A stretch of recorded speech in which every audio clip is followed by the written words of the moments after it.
Okay, listen up, people. Did I get your attention? Hi, everybody. It's Wolfang. How are we doing today? Today is Wednesday, May the 15th. Today was a strange weather day. We had a little bit of rain. It was kind of overcast most of the day. And I get off work and the sunshine comes out. Yay! So, yeah, it's now we have sunshine. So that's cool. That works. Sometimes, I don't know.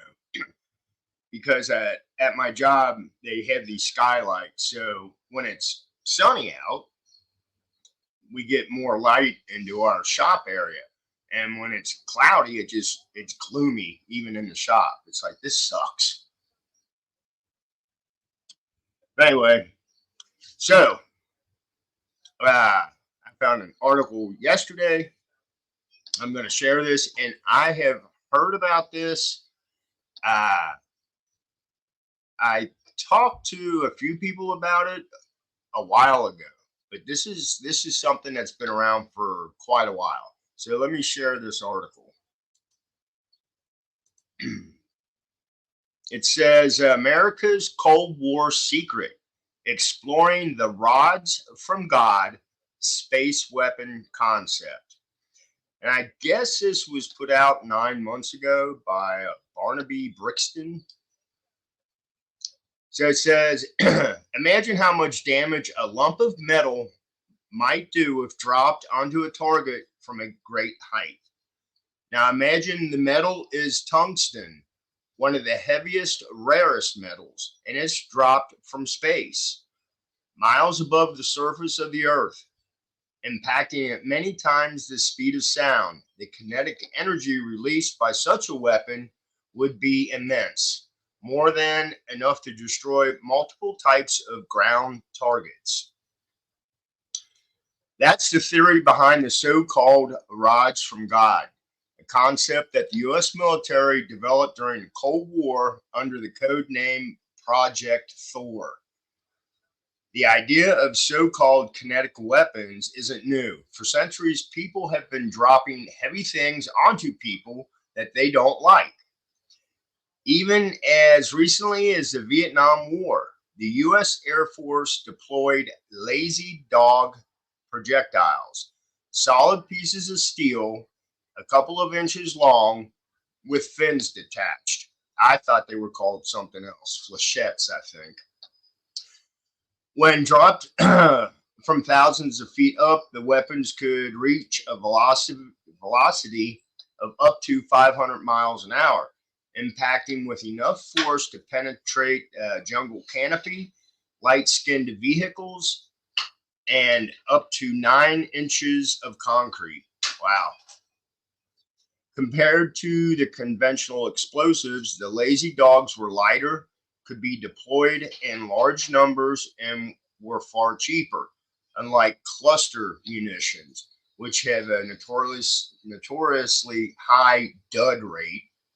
They pose no risk to civilians after they hit the ground. The minds behind Project Thor, based on ideas originally developed by Boeing scientist Jerry, I'm not going to say his last name, back in 1957. Took the lazy dog concept and made it bigger, much bigger.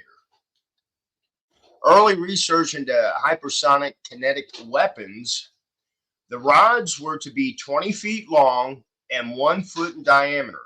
When dropped from an orbit of the 24,000-pound rods would reach hypersonic speeds approaching Mach 10 before impact.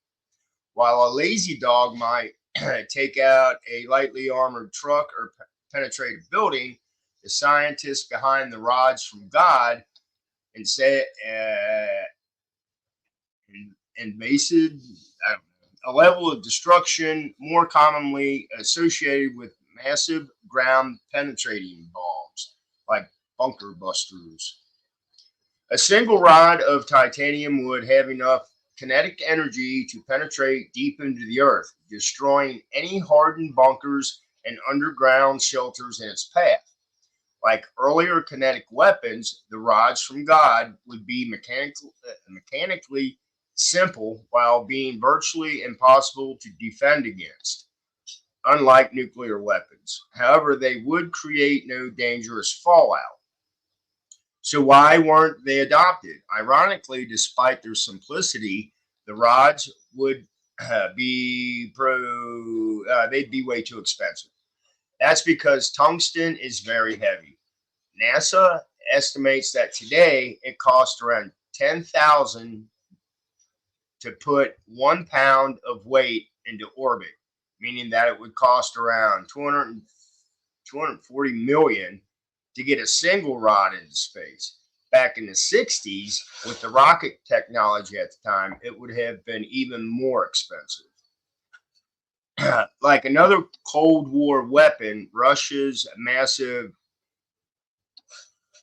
Tsar Bomba, America's rods from God concept, never reached fruition during the Cold War, but it wasn't completely shelved. After 9/11, as Western forces hunted Al Qaeda through the mountains of Afghanistan, the concept of hypersonic bunker busters, hypersonic weapons, was dusted off once again. A weapon concept that will not die.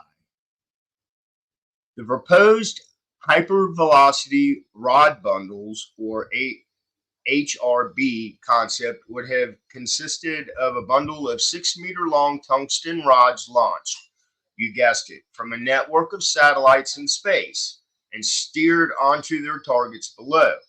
The U.S. military estimated that such a weapon system could be deployed within a few minutes, far faster than the conventional intercontinental ballistic missile. As far as we know, the HRB concept has never implemented in an official capacity, partially because of the prohibitive. It costs too much of getting that much tungsten into orbit. However, Chinese scientists are once again investigating kinetic hypersonic weapons, and their primarily findings make for an interesting reading. Research at the North University of China, and I'm not going to say the name, province, working with the university's Intelligent Weapon Research Institute, have successfully spit it out, accelerated tungsten rods to velocities of up to 6,700 miles per hour. Wow, almost 9 times the speed of sound. Their findings suggest that on impact with a hardened concrete bunker, the amount of kinetic energy released would create a high pressure shock wave capable of turning the target from a solid mass to a plasma state. Literally liquefying the target. That's kind of interesting. Practical test and potential development.